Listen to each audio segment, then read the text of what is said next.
I was the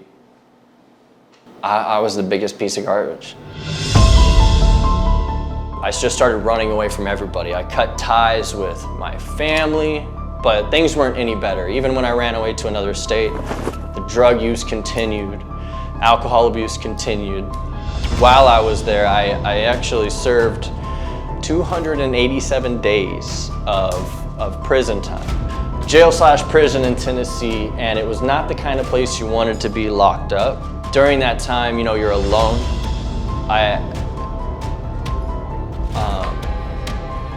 You have to really get to know who you are. And now my family looks at me with the biggest light in their eyes, and that's all I ever could ask for, and it's special. My daughter looks at me like I'm a superhero. I'm Dillan. I'm Dillan Thrall, and this is my story.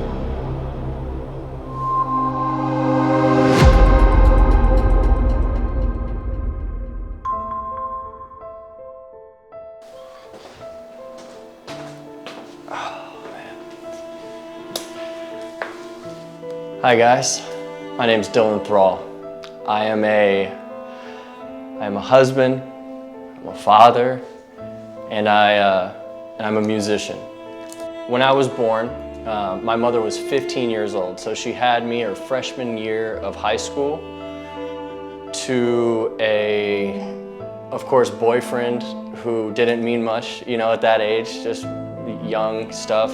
This was 1994, so in these early 90s, you can imagine what the church thought and how it was visioned. So I am thankful every day, even just to be here, first of all, is the main thing, because without whatever word was in the back of, you know, my grandparents' head, I would not be here. They had to go through a lot of pressure and slander from the church for me to even be here. So, you know, all the eyes on her all throughout high school, the pressure of that. So when I was born, my mother still had to finish high school, so she goes back to high school, and my grandma quits her job to start a daycare. I was pretty much raised by my grandmother. My upbringing was very faith-based, you know, church every Sunday. Grandpa was a pastor, so it was Wednesday nights, Friday nights. I mean, felt like we were there pretty much all the time. Prayer before every meal. We were all part of the worship bands and really heavily involved in the church. So that's where the upbringing begins. Junior high, high school, not easy time. So I found myself falling into drugs at a very, very young age. About the age of 12 is the first time I had smoked marijuana, weed. I got caught, of course, and this caused a big wave in my family. You know, everyone got really scared that Dillan was getting into drugs, and they didn't know what to do, so there was this big intervention. I'll never forget it. I'm pulling up after church one night to my grandparents' house, and everyone sat there just like you would think an intervention would be, and they each tell me, this is why you shouldn't do it, this is why we love you. And I don't know why I continued to pursue, you know, the drugs and alcohol the way I did, but I did, and there was just nothing that was gonna stop me. So for some reason after that, it really just got worse from there, you know. Continued to seek out marijuana, alcohol. Around 15, 16, I start leaving home a lot, you know. I'm still in church, and I'm still in the bands, but outside of those, I'm a very different person. Started getting into not just alcohol, but heavy things like heroin use, on top of the weed and everything. So it was all at the same time, and it was getting worse and worse really every day. It was before school, after school, during if I could. I would still go to all the church functions, and I would still be in the band, and I would still lead people in worship.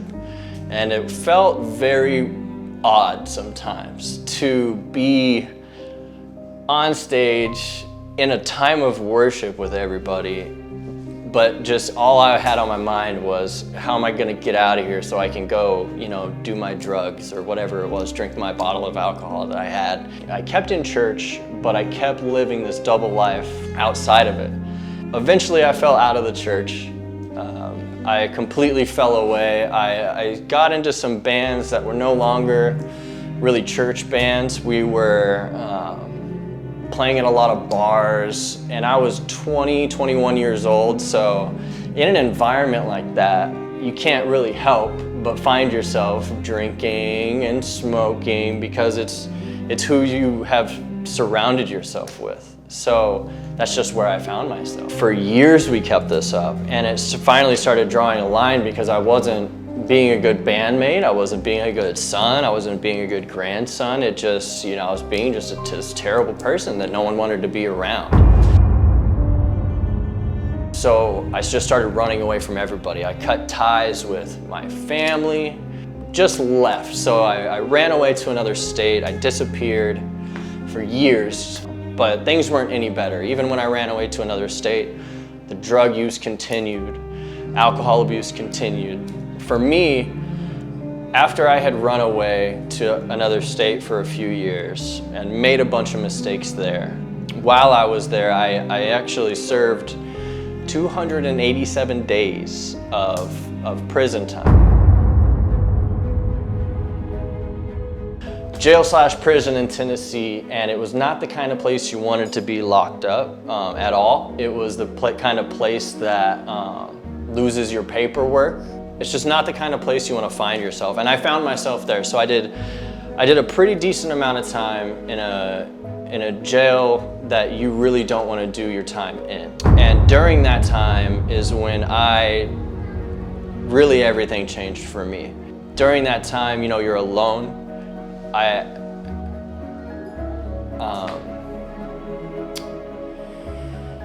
You just, you have to really get to know who you are. All I could do was read. It wasn't anything like you see in the movies, you know, and it was nothing like that. It was just lonely.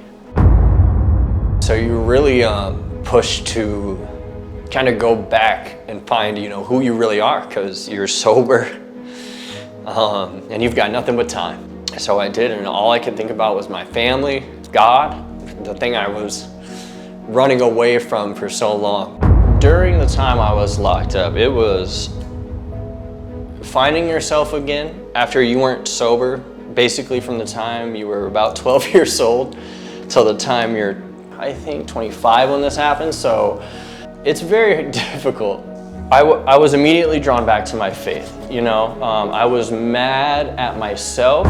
I was mad at the person that I had gone to the other state with.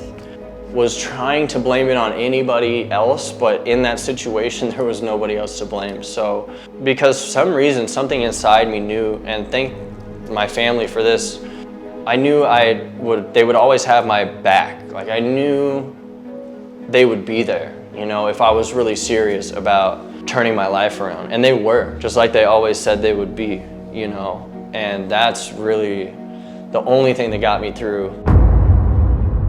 I get out of there and I have a suitcase full of clothes. I have maybe $180 of money that I made while I was in there on a little Visa card. And I get to this gas station and I use some of the money and I buy a phone charger and I plug it in and I call my mom and she answered the phone. Thank God she answered the phone. She hadn't heard from me in a very long time, so she answered the phone and I tell her what had happened and she says, okay, if this is, you know, she says, okay, you know, if this is it, if you're done, if you're ready to change, if you're done and you're ready to change, so like, we'll get you home. The journey back was quite incredible. After my mom goes through all that stuff to get me home, I immediately am bored. So I look for things to do. I get a job and I go back to school immediately. I just keeping myself busy. I'm working out every day. I'm watching motivational stuff on the internet, you know, doing workout routines with people live, you know, things like that. I guess the next thing that really happened was after I got back and spent a few years really figuring out who I was, I found Alyssa. I'm Alyssa. I am Dillan's wife. When I met Dillan, he was my best friend. We hung out all the time. He would go with me to the grocery store if I didn't want to be alone, and we would listen to so much music, and came to find out that he was a musician, and he just made everything so fun, and his personality was just incredible, consistent, and once we found out we were pregnant, everything changed, honestly. It was a whole 360. And then we find out that she is pregnant with a baby girl. When I found out that Alyssa was pregnant, that's really the moment that it was a shell shock for me. But that's the moment where it was like, okay, get your stuff together, right? And I'm 28 years old when I find out she's pregnant, you know. Sterling was born when I was 29, but I'm 28 years old. And I'm like, oh my God, you know, I just got my first apartment. Like, I just started getting it all together. Now I'm gonna have a kid. What in the world do I do? And my family's like, you know, it's all gonna work out. Like, don't worry, you know, it will all fall into place. Everything will work out. If it didn't, people wouldn't have kids. And I'm like, okay, sure. There you go. Say hi, camera. Hi, camera. Yeah, that's pretty good. You can see. Can you make a funny face? From that moment on, you know, I haven't been drinking, and it's been quite incredible. And let me tell you how incredible it's been. So, ever since I stopped drinking, I have got a new job that pays me way more than any other job I've ever had before. I have the best relationship in the world with my family, seeing them more than I ever have. I have this brand new, beautiful apartment, and couldn't have done it without just being sober. And I'll tell you, having Sterling and having Alyssa really put everything into perspective. It made me put my big boy pants on, I guess you can say, and put me into the position that I am now, which is healthier than I've ever been. I'm more fit than I've ever been. I love my job. I love my career. I use these just to say really that if I can get out of it, and if I can get my shit together, then if you're going through any kind of struggle, you can too. Because there's not one mistake in the book that I did not make. I made every mistake there was.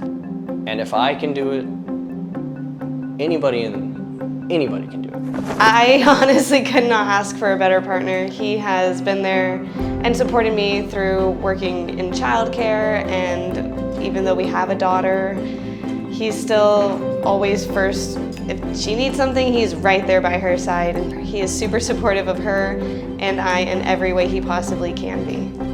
To anyone going through any sort of, and it doesn't have to be addiction, you know, we're all not proud of something, right? We all want to change something that we have going on. First, change who your friends are. Change the people you're around. Start surrounding yourself with people who are doing better and better, who are successful, who are where you want to be.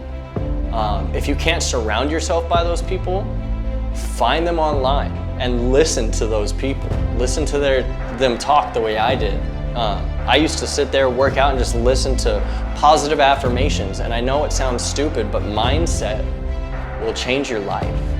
I had to have a big old slap in the face. You know, we don't all have to hit rock bottom to make our lives the way we want to be. It's just as simple as changing a mindset. That's just what I had to go through, sadly, for my mindset to finally change. Strive to be better every day and do something just a little bit, just one small step in the right direction every single day, because it's gonna look like a long road, and mine was, but yours does not have to be. I was the biggest piece of garbage, and now my family looks at me with the biggest light in their eyes, you know? And that's all I ever could ask for, and it's special. My daughter looks at me like I'm a superhero, you know? So, I'm Dillan Thrall, and that's my story.